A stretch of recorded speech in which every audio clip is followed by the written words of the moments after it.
Sou o Cássio Franco, estamos aqui na segunda aula desse módulo. Na primeira aula falamos sobre mercado futuro e nessa segunda aula nós vamos falar sobre os candlesticks. Isso é muito importante, é a base praticamente para as nossas operações. Aqui na tela eu vou mostrar para vocês o gráfico de candlestick, né? Esse é o gráfico mais utilizado, né? Lembrando que existem vários tipos de gráfico, né, para operar na bolsa de valores. Tem gráfico de linha, gráfico de barra, né, que será falado mais para frente. Mas com toda certeza, o gráfico mais utilizado entre os investidores é esse gráfico de candlestick que vocês estão visualizando aí. Ele é o gráfico que representa o maior número de informações para o investidor, por isso é o mais utilizado. E para voltar, para falar sobre esse gráfico, para falar sobre os candles assim também chamados, vamos voltar um pouco na história, né? Vamos voltar um pouco na história, volta aqui no slide. Essa foto é do Munehisa Honma, esse é um japonês e ele foi o criador aí desses candles.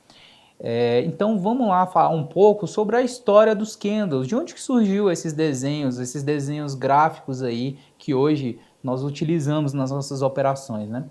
Então para isso a gente vai voltar lá no Japão, no século XVIII, né?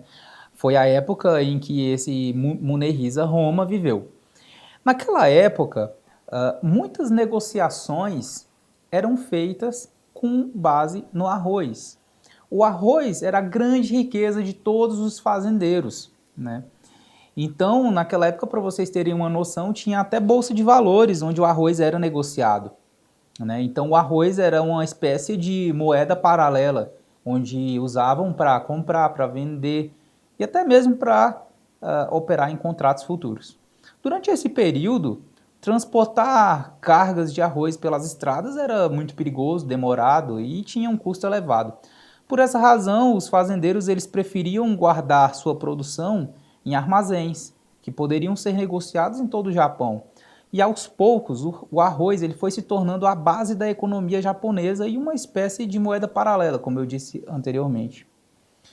Então, existia uma família muito rica de fazendeiros do ramo de arroz, de sobrenome Honma, né, que é o sobrenome desse japonês aí. A família dele era muito rica, de fazendeiros de arroz, e o seu patriarca, né, morreu, ele faleceu, e eles passaram, a hierarquia correu para o filho mais novo, para o Munehisa Honma. Na hierarquia japonesa, a tradição é que esse cargo administrativo da família, do comércio da família, da produção da família, ia para o filho mais velho. Mas como Munehisa Honma já tinha um certo espírito para comerciante, muito observador, muito inteligente, já tinha uma tendência muito forte para o lado comercial, produtivo, né? Eles decidiram passar essa responsabilidade para Munehisa Honma. Então, tá aí, ele era um grande estudioso do mercado. E o que ele fez? Como o arroz era muito negociado, né, no Japão no século XVIII, como eu falei, ele, após muita observação, inteligente que ele era, né, ele começou a observar que muita coisa influenciava no valor do arroz. Condições climáticas, a questão do transporte, da logística, né? Então ele começou a analisar que condições climáticas durante um período de tempo e outros critérios alteravam, oscilavam muito o valor do arroz. Então ele começou a fazer isso através de gráficos. Ele começou a registrar essas informações em papel para que ele conseguisse identificar alguns padrões. Então, ele percebeu aqui a possibilidade de identificar padrões para movimentos repetitivos do mercado. Então, ele sabia que em determinado período do ano sob fortes condições climáticas, condições adversas, muitas vezes, né? Algumas dificuldades de transporte do arroz. Ele começou a perceber que sempre que aconteciam algumas dessas adversidades, o preço ele se comportava de determinada maneira. E todas as vezes isso acontecendo, movimentos sempre repetitivos e tudo mais, ele começou a fazer essas anotações e foi aí quando ele identificou os padrões do mercado. Através dessas observações, através desses registros, ele conseguiu realizar mais de 100 trades vitoriosos consecutivos. Então, naquela época, conseguir isso foi uma marca lendária, né? Então ele fez uma riqueza muito grande através dessas observações. Bom, esse aí é o desenho do candle, né? Todo candle ele tem 4 informações básicas, né? Que é a abertura, o fechamento, a máxima e a mínima, né? Então, eu vou passar aqui para uma tela em branco para exemplificar um pouco para vocês sobre a formação de um candle. Para as pessoas que já operam, isso aqui é bem tranquilo, mas para os iniciantes isso é muito importante, porque essa micro tendência dentro do candle é o que faz toda a diferença do porquê ele ser muito utilizado. Então, digamos que determinado ponto aqui custa R$2, R$4, R$6, R$8, de forma bem simples. Digamos que o preço do arroz naquele momento era R$4. Então, decorrer do tempo, condições climáticas, né, o período da época, o plantio, tudo isso foi influenciando. O preço chegou a subir, ele foi subindo, chegou a R$6, caiu um pouco, chegou ali na faixa dos R$5. Depois ele subiu novamente, bateu a margem de R$8, depois foi caindo, caindo, caindo. Houve um período muito conturbado, né? Muitas adversidades. Então o preço despencou, chegou a bater R$2 do arroz. Depois foi recuperando e acabou fechando ali por volta de R$6. Isso tudo aconteceu no decorrer de uma cronologia. Digamos que aqui foi 1 mês, 2 meses, 3 meses e assim por diante. Então, no decorrer do tempo, de acordo com as condições climáticas, de acordo com a logística da época, esse preço do arroz ele foi oscilando, né? Então, como que a gente traça esse candle?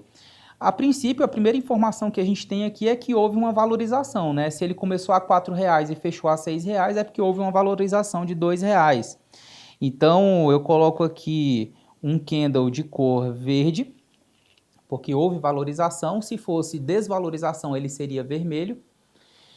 E eu traço onde ele abriu. Ele abriu justamente aqui, nessa linha.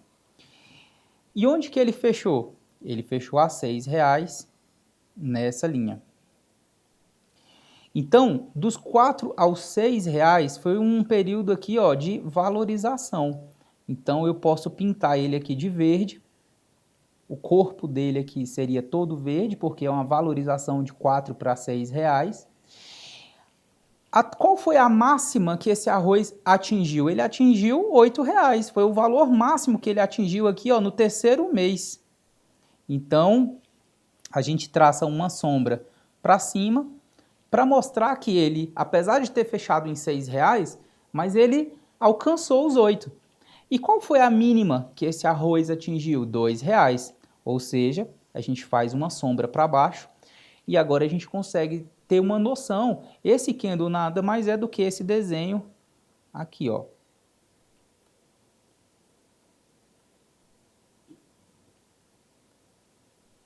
Esse é o candle que a gente acabou de formar. Então, todas as vezes que você vê um candle desse daqui, você já vai saber que ele abriu em determinado preço, foi lá em cima na máxima, voltou lá embaixo, fez uma mínima e no final ele ainda acabou com uma valorização aí de tantos reais. Então, só para exemplificar para vocês como que se dá a formação de um candle. Então, quando eu vejo esse candle aqui, ó, eu já sei que a abertura dele é aqui, que o fechamento dele é aqui, mas que antes dele fechar, ele chegou a fazer uma máxima aqui, ó, e uma mínima aqui. E a diferença desse candle para esse candle é simplesmente a questão de que um é valorização e o outro é desvalorização. Além disso, por que que esse gráfico ele é muito utilizado? Porque além dessa questão da microtendência, da oscilação do valor, ele respeita muito a questão do tempo. Você, na sua plataforma, pode estar escolhendo qual o tempo gráfico que você prefere acompanhar o gráfico, seja de 1 minuto, 2 minutos, 5 minutos. Esse gráfico na tela é um gráfico de um dia. O que que isso quer dizer? Se você reparar bem aqui, ó, setembro de 2018, outubro de 2018, e cada candle desse, ó, dia 3, dia 5, dia 10, dia 12, cada candlezinho desse representa um dia. Quer dizer, dentro de 24 horas ali, ou dentro de 24 horas não, durante o período do pregão ali, né, onde ocorreram as negociações desse dia específico, esse candle ele foi sendo formado, bateu o máximo, bateu o mínimo e fechou aí dessa forma.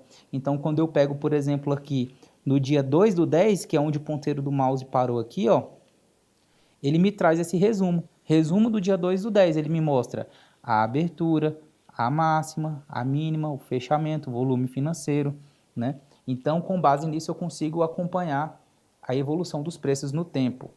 Esse aqui é um gráfico de 1 minuto, ou seja, não muda, a diferença é que esse candle ele demorou 1 minuto para ser formado, aqui mais 1 minuto, aqui mais 1 minuto, e no gráfico anterior era de 1 hora. Então, vamos só reforçar mais um pouco aqui essa questão. Como eu desenhei há pouco, ó, digamos, esse candle aqui, ele não fez uma sombra embaixo. O que que isso quer dizer? Que ele abriu em R$7 e ele já correu em valorização até os 9. Você vê que ele nem tem sombra embaixo e nem tem sombra em cima. Então ele começou a R$7, valorizou, valorizou, valorizou, chegou em R$9 e fechou. Entendeu? Então esse aqui, ó, o segundo candle é a mesma coisa, só que desvalorizado. Ele abriu em R$10, foi sendo desvalorizado, desvalorizado até que fechou em 8,50.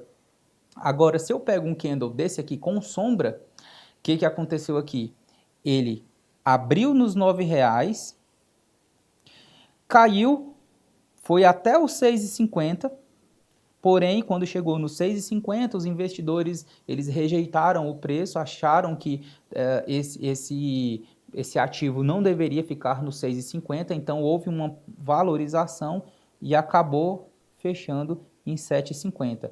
Então, quando vocês verem essa sombra, significa isso, que ele abriu aqui nos R$9, chegou a bater 6,50, mas voltou para os 7,50 e fechou ainda em desvalorização. E esse quarto candle aqui, é um candle que a gente chama, é um doji, né? Vocês vão ver mais para frente os padrões, mas ele simboliza um momento de indecisão, porque o candle ele abre nos 8,50, ele atinge a máxima nos R$9, depois ele há uma desvalorização, cai para R$8 e no fim ele ainda fecha nos 8,50, ou seja, o mesmo preço que ele abre, ele fecha. Bate nos 9, bate nos 8 e fecha nos 8,50. Então vocês podem perceber, essa era a última tela, voltando aqui no vídeo, vocês podem perceber então a importância, a quantidade de informações que um candle desse traz consigo, né? As oscilações de preços, dentro de um período de tempo, né? Dentro de um período, né? Então, por isso ele é um dos mais utilizados. Na próxima aula, nós vamos falar um pouco sobre Price Action, então era muito importante que nessa aula de agora sobre candles vocês entendessem isso, de onde surgiu, por que surgiu, quem foi Munehisa Roma, né, o criador desses candles, e a importância desse gráfico, porque na próxima aula vocês vão entender como que a gente estuda os padrões desse gráfico. Tá? Então eu agradeço a ter assistido essa aula, vamos para a próxima aula de Price Action.